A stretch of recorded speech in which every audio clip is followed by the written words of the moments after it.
Save at least 300 calories with this super chocolatey low-calorie brownie. It's so light you can enjoy it every day. You can see the total calories for the entire dish in the bottom right corner of the screen. For this recipe, you'll need 2 apples. You'll get 2 servings. Chop the apples into pieces to make blending easier. If you want a smoother texture, peel the skin off. I leave it on because it's full of fiber, antioxidants, and vitamins. 2 eggs, 2 teaspoons of vanilla extract. I use half a teaspoon of dried stevia, 1/4 teaspoon of Himalayan salt, half a teaspoon of baking powder, 2 tablespoons of pure cocoa powder. Blend everything until smooth. This will be a very moist and chocolatey brownie. Spray some vegetable oil on parchment paper. Avoid pouring oil directly. It adds extra calories we don't need. Bake in the oven for approximately 40 minutes at 375 degrees.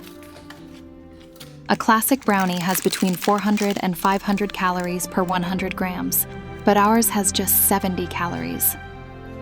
This recipe is perfect for anyone who wants to enjoy delicious treats while staying on track with their goals. Friends, if you're looking for more desserts you can enjoy every day without a single extra calorie.